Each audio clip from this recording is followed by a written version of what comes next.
Moi, je viens depuis à peu près le début ici. Et je venais déjà avant, aux anciennes archives. Et en fait, je fais partie d'un club de généalogie. Donc j'ai découvert la généalogie, je fais ma propre généalogie.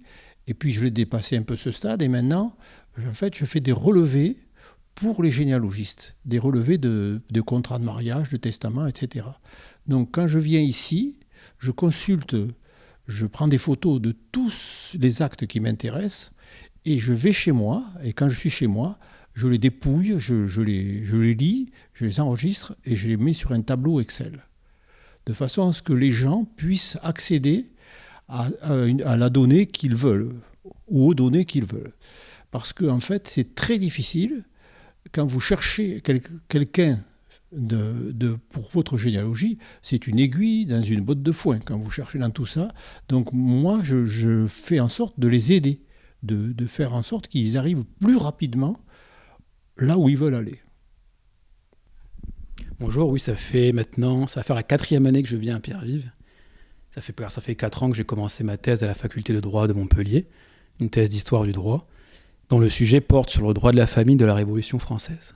Donc je dois analyser comment la population a appliqué ce droit, et les archives de l'Hérault me permettent de répondre à cette question, parce que je peux y trouver des sentences arbitrales, des jugements, des archives notariales, des registres de l'état civil sur les mariages, les naissances, les décès. Et tout ça me permet de voir comment la population a appliqué le nouveau droit révolutionnaire. En général, je viens plutôt le mercredi et le jeudi. Et donc, en ma qualité de généalogiste successoral, je suis amené à consulter des documents comme les registres d'état civil, l'enregistrement, les hypothèques, tout ce qui a un lien avec la généalogie successorale. Lorsque vous faites témoigner les descendants, des neveux, des enfants, des cousins, là, vous découvrez la sociologie familiale, la composition des familles, et comme je l'indiquais, vous pénétrez au cœur des familles et de leurs secrets.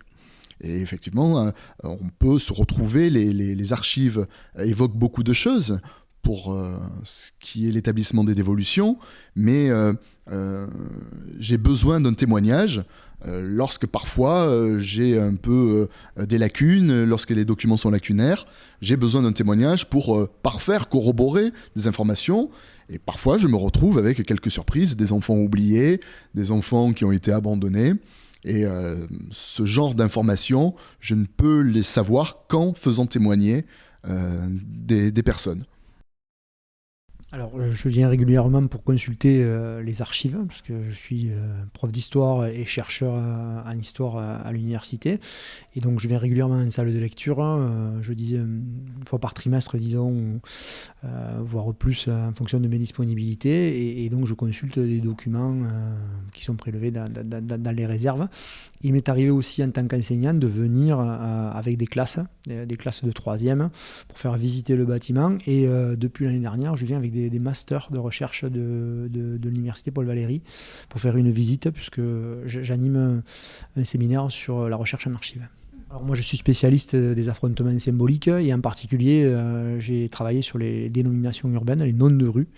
Et donc, j'ai beaucoup travaillé sur les rapports de préfets, les rapports de renseignements généraux.